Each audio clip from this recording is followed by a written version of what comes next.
रहू चाहे इंडिया में भैया, हाँ रहू नेपाल में भैया, चाहे रहू परदेश, बिसरब ने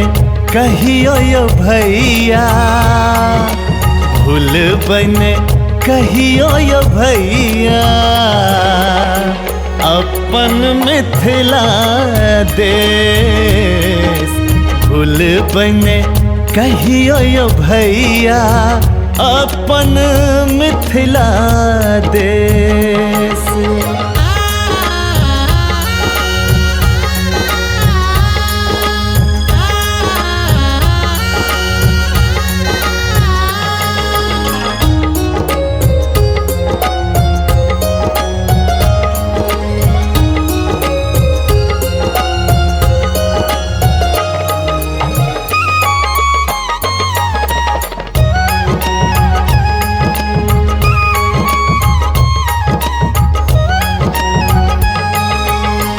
कोना कभी सैर जेबै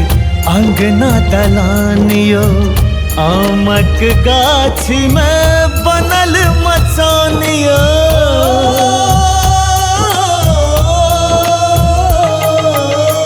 कोना कभी सैर जेबै अंगना दलानियो, आमक गाछी में बनल मचानियो, बिसरब ने विद्यापति,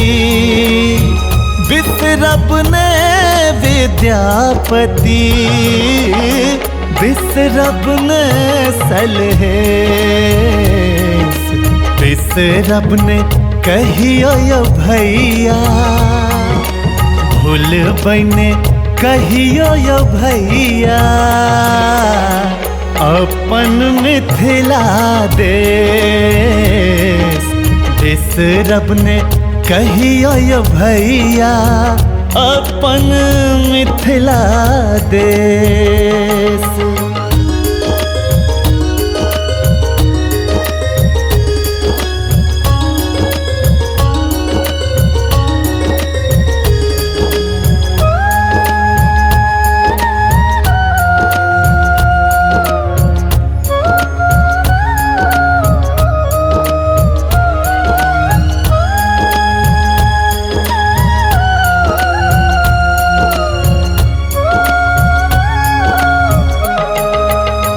भोरे भोरे दाई जे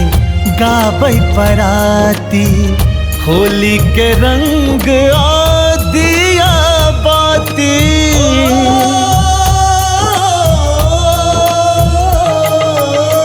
भोरे भोरे दाई जे गाबै पराती, होली के रंग आ दिया बाती, बिसरब ने ईद अदा, बिसरब ने ईद अदा, बिसरब ने आहा छठ, बिसरब ने कहियो यो भैया, भूल बने कहियो यो भैया, अपन मिथिला देश बिसरब ने कहियो यो भैया, अपन मिथिला देश।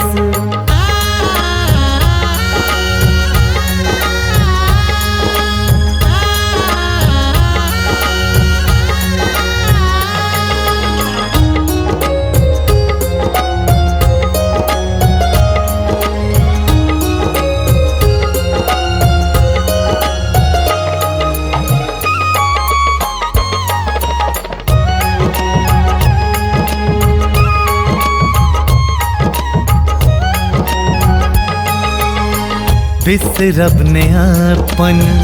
मैथिली भाषा, मिलकर रही सब यह जिज्ञासा,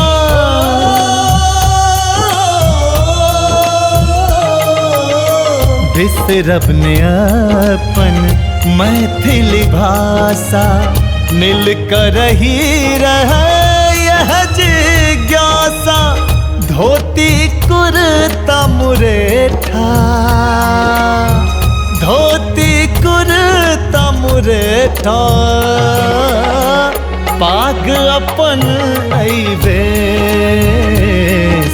बिसरब ने कहियो यो भैया, भूलबै ने कहियो यो भैया, अपन मिथिला देश बिसरब ने कहियो यो भैया, अपन मिथिला देश।